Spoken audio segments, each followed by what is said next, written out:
اهلا وسهلا بيكم، يا رب تكونوا بخير ده ان شاء الله. النهارده حلقه مميزه لان احنا النهارده واقفين جنب شركه مالتي ناشونال تقريبا موجوده في كل بيت في مصر. IBM. الاساسات بتاعتنا زي ما انتم عارفين هي عباره عن تيبس اند تريكس بناخدها من المسؤولين عن كل شركه. طبعا كل حد بيقف النهارده هنا مش بس بيمثل لشخصه، بالعكس بيمثل شركه كامله، فبالتالي عنده سوفت سكيلز وعنده مهارات وتيبس اند تريكس في اوفر اول في الحياه عموما وفي الكارير سكسس بالتحديد. فاهلا بحضرتك يا باشمهندسه. اهلا انا بيك. سعيد جدا بالفرصه دي حقيقي. انا المره دي بقى مش بقول انا المحظوظ، لا هم المحظوظين والله ثانك يو بجد والله. ميرسي ليك ان حد زي حضرتك ادتنا فرصه من من اول مره ما ترددتش، هي قالت لي على طول يلا جو اون. احنا بنعمل تيبس اند تريكس لكل الناس اللي بتسمعنا، اوكي سواء في الاوفر اول، واحنا بنديبند اون على يعني بنفوكس اون على الجزء بتاع السوفت سكيلز. اوكي لان في ناس كتير بتفتكر ان الموضوع كله بيبقى عباره عن هارد سكيلز بس، اجيب فول مارك و اند سو اون، ولكن دي نظريه في ناس اتفقت معايا وفي ناس اختلفت، ولكن الكومن قال ان لازم يبقى في بالانس بين السوفت سكيلز والهارد سكيلز. اوكي المايك مع حضرتك وجو اون. ميرسي. طبعا يعني انا لاحظت في الانترفيوز اللي كنا بنعملها وميتنج ناس من جين زي ريسنتلي ان هم اصلا جاهزين للماركت، which انا من الميلينيالز او من الجيل اللي قبله. فطبعا احنا خدنا خلاص احنا خدنا وقت شويه ان احنا نكوب مع الماركت. ممكن نكون خدنا سنتين ثلاثه ان احنا نشوف اكتر ناس في الماركت، ان احنا نفهم اكتر ايه الحاجات اللي محتاجه ادابتابيلتي ان احنا نفهم اكتر الحاجات اللي محتاجه تاقلم مننا او ادابتابيلتي في السوق. هم through the interviews لاحظت ان هم already adapted، هم جاهزين للتشينج. يعني انت بوجهه نظرك هم جاهزين في النقطه دي علشان الفرص المتاحه لهم، ولا علشان التشتت؟ يعني في ناس يقول لك ايه، ممكن التشتت ده يبقى ميزه مش عيب. انا بشوف انها اكتر external environment. يعني احنا خدنا وقت شويه على ما نكون exposed على الانترنت والاي اي والتكنولوجي. الناس دي من هم اطفال هم جمله الدنيا كلها في ايديهم، فده خلاهم يتاقلموا اسرع وان هم يكون عندهم والتكيف اسرع عن الاكسترنال انفايرمنت. ف سربرايزنجلي وانا بعمل انترفيوز لناس لقيتهم اوريدي مخلصين 4 و5 و6 انترنشيبس ما شاء الله، اشتغلوا في دايفيرس انفايرمنتس مختلفه. في ناس بتريبورت الخليج، ناس بتريبورت اليوروب، ناس بتريبورت، فهم لسه متخرجين في 2025 بس هم فعلا قابلوا كالتشرز مختلفه وتعاملوا مع ناس مختلفه. This is showing قد ايه الماركت ال10 سنين الجايين هيكون كومبيتيتيف والناس دي فعلا هتكون جاهزه.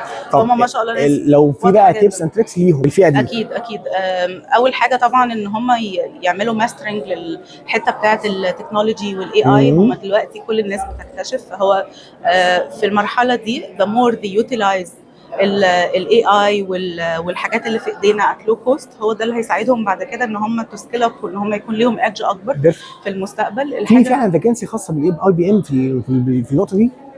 في طبعا داتا اركيتكتس واي اي، حتى لو هو مش ديبند على السيرتيفيكت التخصص يس طبعا موجوده طبعا. وفي انترنشيبس وجراد بروجرامز برضه بتسبورت كده. وهو كل IBM employees في like continuous competitions and like trainings on AI بقى how to use automation. طيب لو دلوقتي احنا عندنا الفئه اللي هي لسه داخله مرحله الثانويه بقى، في ناس كتير جدا بتقول انا والله بطمح اخش هندسه طب وانسى اون وحصل لي اي دروب.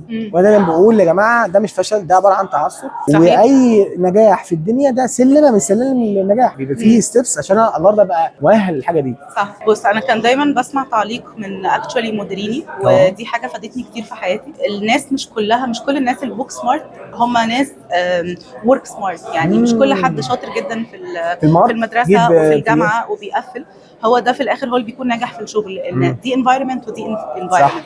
فانت لو بتعرف تذاكر كويس الامتحان فير في الاخر. هو انت بتخش الامتحان بتطلع مقفل الامتحان عشان انت ذاكرت، صح. لكن ده مش معناه ان انت عشان قفلت الامتحان لما تخش مجال العمل بقى ان انت تبقى اشطر واحد.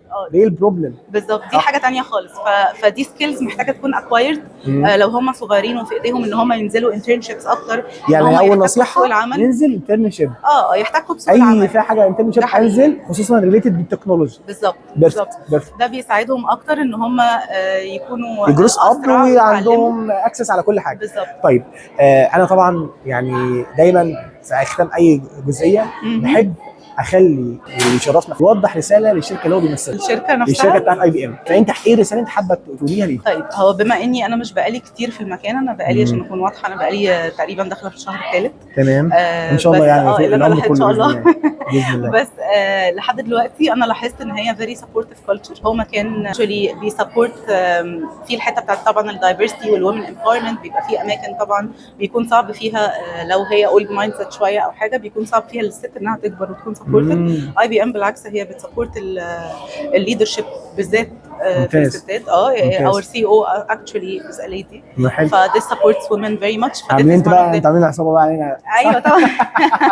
حته بقى ثوره ومرأة. والله ربنا يوفقكم بجد. ميرسي. والحاجه الثانيه ان هو الكالتشر نفسها بتاعت IBM is one of the edge. يعني طبعا في اماكن كتير ممكن تكون حاليا في الجروث نفسها بتكون فيها كومبيتيشن شويه من ناحيه الكومبنسيشن، من ناحيه البنفيتس and so on. IBM is very supportive when it comes to culture. It's one of the edges and value. لو لاحظت هتلاقي الناس اللي في IBM، حتى لو انت انا اشتغلت ريكروتر في اماكن كتير، حاولت اكلم ناس من IBM actually قبل ما اخشها، الناس ما بتسيبش IBM. يعني اللي بيدخل خلاص. يعني في ناس تقعد 15 و20 و25 سنه من كتر ما الكالتشر از فيري ستيبل، واي بروبلم تتحل على طول. بالظبط. انا مبسوط بيكي جدا، وان شاء الله ان شاء الله من نجاح لنجاح. ميرسي ليك. والسنه الجايه تيجي وانت محقق نجاحات افضل. ميرسي واكتر باذن الله. انا واثق ان شاء الله. شكرا جزيلا ميرسي جدا، فرصه سعيده وانا اسعد والله كل الحضور كلهم. شكرا. باي باي.